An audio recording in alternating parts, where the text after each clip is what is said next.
കണ്ടല ബാങ്കിലും മാറനല്ലൂർ ക്ഷീരയിലും കോടികളുടെ അഴിമതി നടത്തി ജയിലിലായ എൻ ഭാസുരാങ്കന് വീണ്ടും സഹകരണ രംഗത്തേക്ക് കടന്നുവരാൻ സർക്കാർ അവസരമൊരുക്കുന്നു.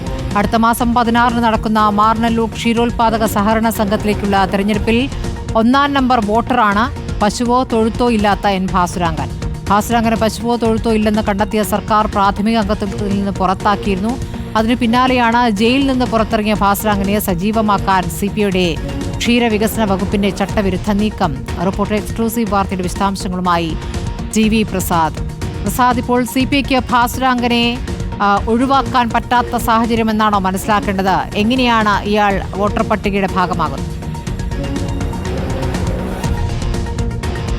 CPIക്ക് ഭാസുരാങ്കനെ ഒഴിവാക്കാൻ കഴിയുന്നില്ല എന്ന് മാത്രമല്ല സ്മൃതി, ചട്ടവിരുദ്ധമായ നീക്കത്തിലൂടെ വീണ്ടും സഹകരണ സംഘത്തിൻ്റെ തലപ്പത്തേക്ക് കൊണ്ടുവരാനുള്ള ഒരു ഗൂഢാലോചന നടക്കുന്നു എന്ന് വേണം മനസ്സിലാക്കാൻ. കാരണം 2 മാസം മാത്രമേ ആയുള്ളൂ എൻ ഭാസുരാങ്കനെ എല്ലാ സഹകരണ സംഘങ്ങളിൽ നിന്നും പുറത്താക്കിയിട്ട്. കാരണം ആ ക്ഷീരോത്പാദക സഹകരണ സംഘങ്ങളിൽ അംഗമാകണമെങ്കിൽ പശു ഉണ്ടാകണം, അതായത് പാല് കൊടുക്കണം കൃത്യമായി എന്നതാണ്.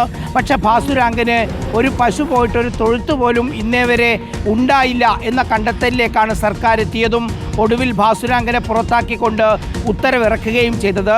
ഭാസുരാങ്കൻ ജയിലിൽ കിടക്കുമ്പോഴാണ് ഈ നടപടികളെല്ലാം സർക്കാരിൻ്റെ ഭാഗത്തുനിന്ന് ഉണ്ടാവുകയും ചെയ്തത്. നമുക്കറിയാവുന്നതുപോലെ 101 കോടി രൂപയുടെ ക്രമക്കേടാണ് കണ്ടല ബാങ്കിൽ എൻ ഭാസുരാങ്കൻ നടത്തിയത്. അതോടൊപ്പം തന്നെ മാറനല്ലൂർ ക്ഷീരയിലും കോടികളുടെ അഴിമതി നടത്തിയതായി കണ്ടെത്തുകയും ചെയ്തു.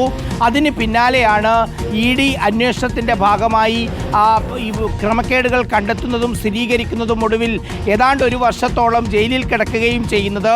അതിന് പിന്നാലെ ജയിലിൽ നിന്ന് ഇറങ്ങിയപ്പോഴാണ് ഭാസുരാങ്കൻ വീണ്ടും ഈ സഹകരണ മേഖലയ്ക്ക് വരാനുള്ള നടപടികൾ ഊർജിതമാക്കുന്നത്.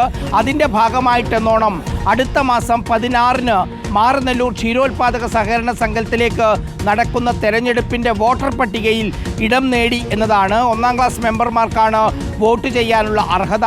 അതിൽ 1-ാമത്തെ പേരുകാരനായിട്ട് തന്നെ എൻ ഭാസുരാങ്കൻ മാറി. നമുക്ക് മനസ്സിലാക്കാൻ കഴിയുന്നത് എൻ ഭാസുരാങ്കൻ വീണ്ടും മത്സരിക്കും എന്നാണ്. എൻ ഭാസുരാങ്കൻ മത്സരിച്ചാൽ എൻ ഭാസുരാങ്കൻ ഉറപ്പായിട്ടും വീണ്ടും മാറനല്ലൂർ ക്ഷീരയുടെ സഹകരണ സംഘത്തിൻ്റെ തലപ്പത്തേക്ക് വരും എന്ന കാര്യം ഉറപ്പാണ്. കരട് വോട്ടർ പട്ടികയാണ് ഇന്ന് പ്രസിദ്ധീകരിച്ചിരിക്കുന്നത്. അതിൽ ആക്ഷേപങ്ങളും പരാതികളും കൊടുക്കാനുള്ള അവസാനത്തെ ദിവസവും ഇന്നാണ്. മാറനല്ലൂരിൽ നിന്ന് നിരവധി പേർ ഭാസുരാങ്കനെതിരെ പരാതി കൊടുത്തിട്ടുണ്ട് എന്നാണ് മനസ്സിലാക്കുന്നത്. എന്തായാലും സ്മൃതി, പശുവോ തൊഴുത്തോ ഇല്ലാത്ത ഭാസുരാങ്കനെ ഈ പറയുന്ന സംഘത്തിൽ നിന്ന് സർക്കാർ പുറത്താക്കി ഉത്തരവിറക്കിയതിന് പിന്നാലെ ഈ പറയുന്ന ക്ഷീരവികസന വകുപ്പ് CPI ഭരിക്കുന്ന വകുപ്പാണ്. ചിഞ്ചുറാണിയാണ് മന്ത്രി. അവരുടെ വകുപ്പ് എങ്ങനെയാണ് ഭാസുരാങ്കനെ വീണ്ടും അംഗമായി കൊണ്ടുവന്നത് എന്നതാണ് ഉയരുന്ന പ്രധാനപ്പെട്ട ചോദ്യം. ശ്രുതി നേരത്തെ പറഞ്ഞതുപോലെ ഈ വരുന്ന 16-ാം തീയതിയാണ് ക്ഷീരസംഘത്തിലേക്കുള്ള മാറനല്ലൂർ ക്ഷീരോത്പാദക സഹകരണ സംഘത്തിലേക്കുള്ള തെരഞ്ഞെടുപ്പ് നടക്കാൻ പോകുന്നത്.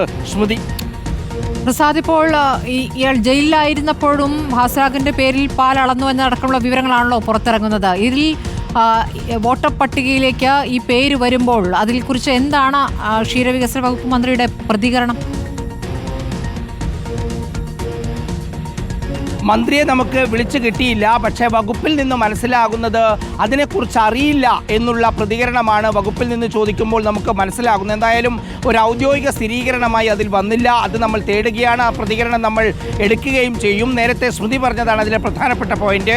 അതായത് ഭാസുരാങ്കൻ ജയിലിൽ കിടക്കുന്ന സമയത്തും അവിടെ നേരത്തെ അനധികൃതമായി സംഘത്തിൻ്റെ താൽക്കാലിക പ്രസിഡന്റായി നിയമിച്ച ജോൺസൺ എന്ന് പറയുന്ന കർഷകൻ ബിനാമിയായി ഭാസുരാങ്കൻ്റെ പേരിൽ എല്ലാ ദിവസവും മാറനല്ലൂർ ക്ഷീരോത്പാദക സഹകരണ സംഘത്തിൽ പാലളക്കുമായിരുന്നു. ആ വിവരങ്ങളും റിപ്പോർട്ടർ തന്നെയാണ് പുറത്തു കൊണ്ടുവന്നത്. ഈ സമീപകാലത്ത് എന്നല്ല, മുമ്പ് ഭാസുരാങ്കൻ അവരുടെ തറവാട്ടിൽ താമസിക്കുന്ന സമയത്ത് അവിടെ പശുവും തൊഴുത്തും എല്ലാം ഉണ്ടായിരുന്നെങ്കിൽ പിന്നീട് ഭാസുരാങ്കൻ സഹകരണ രംഗത്തേക്ക് കടന്നു വന്നതോടുകൂടി അത് പൂർണ്ണമായി ഉപേക്ഷിക്കുകയും CPIയുടെ തലപ്പത്തേക്കൊന്നും വന്നതിന് ശേഷം പശുവിനെ കണ്ടതുപോലുമില്ല എന്നാണ് നാട്ടുകാർ പറയുന്നത്. വീണ്ടും മന്ത്രി ചിഞ്ചുറാണിയുടെ പ്രതികരണം ഇക്കാര്യത്തിൽ വേണ്ടതുണ്ട്. ഉറപ്പായിട്ടും അതിൽ എങ്ങനെ പ്രതികരിക്കുന്നു എന്നറിയാൻ നാട് ആഗ്രഹിക്കുന്നുണ്ട്.